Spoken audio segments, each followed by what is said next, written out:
I'll ask you to please identify yourself. Tell us who you are, please. You want Stephen Yarborough. I go by Steve. Very good. And you were stationed in Berlin with U.S. Army? U.S. Army. I arrived in Berlin in June of 1972. I was immediately assigned to Alpha 36 Infantry at McNair Barracks. Shortly thereafter, I was selected to be a member of the Berlin Brigade Drill Team, and I had to transfer to Bravo 36. And that's where I spent the next year and a half. And the drill team was extremely exciting. So you left there in 1970? 72.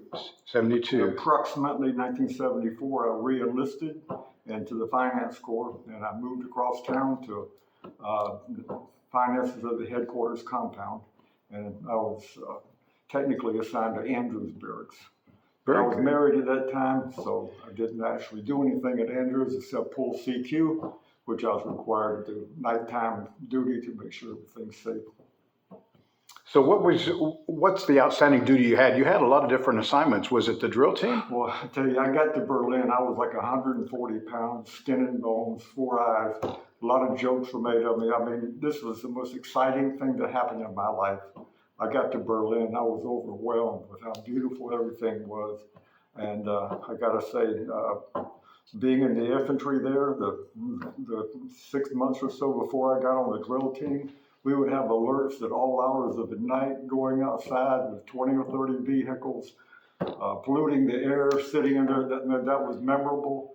But after the infantry and getting into the drill team, we traveled by duty train all over Germany, the Netherlands, Belgium, doing performances in front of hundreds of thousands of people, they say in the newspapers.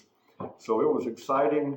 We used dressed blues, M14 rifles, chrome bayonets, doing all kinds of fancy twirling maneuvers.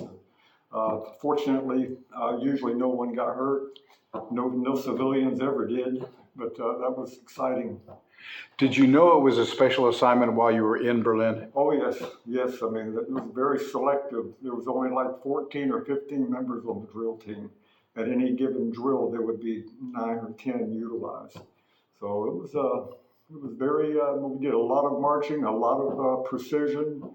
They said we were patterned after the old guard in Washington, D.C. We had a Command Sergeant Major George Otis, who I think came from that old guard. So it was very, we were highly thought of, and we enjoyed it.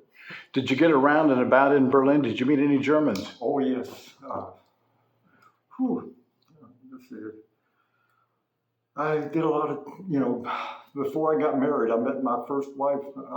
I was relationless. Before I got to Berlin, I had never had a serious relationship. So I married a German lady in Berlin. So yes, I got out. I met with a lot of Germans. I spent a lot of time with her family in Tegel, in northern Berlin. That was interesting. But I commuted for a while by U-Bahn from Tegel to headquarters compound this is headquarters compound where I was living in government quarters. But I was commuting by U-Bahn, and I would be getting up at 4 o'clock in the morning and riding with Germans and the Turkish people, a lot of Turkish guest workers. And that was always interesting. We'd be packed into trains like sardines, and I'd have my uniform on. I felt special there.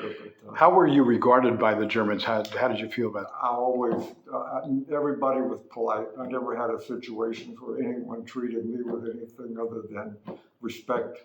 They liked the fact that we were there. This was 72 to 76 before the wall came down. So. Any special memories about the city, about your duty there, or anything that happened there? Well, I would say, getting married, that was a big deal. This happened probably in the early 73. I was on the drill team. Platoon Sergeant Milton Cooper, he had the drill team form outside the chapel there at McNair Barracks, which is still standing. They were lined up on the walkway going from the road with their bayonets up in the air, and we were walking underneath them. That was memorable. And my daughter Gwen, was my first child, was born in 1976, around the time I was scheduled to leave. And I had to stay an extra couple of months so she could become old enough to travel. But and being on the drill team. Those were the three most exciting things of my time in Berlin. What would you tell to somebody who served in Berlin who's not a member of BUSMA? Is there a reason to join? I would say it's absolutely a reason to join. I've found a lot of new friends with BUSMBA. Arturo Pagan, who worked with me at the finance office in Berlin, coached me into joining, and I waited a long, long time, but he finally got me in, and now I regret that I didn't join sooner. But so far, I've enjoyed our New Orleans reunion. I've enjoyed the Berlin reunion. Every 4 years, we go to Berlin. This year, we're in Orlando. What's not to like? There's a welcome home tour that people go to once you join the organization, and you're entitled to go there. And the Berlin government picks up all the expenses. The only thing you have to do is commit to getting yourself there and back. It's a great deal, and I strongly recommend anyone to join BUSMBA. It's a wonderful organization. Steve, 200 years from now, somebody watching this doesn't have any immediate memories or may not know anything about this. What would you say to them about your tour, about the time of America in Berlin?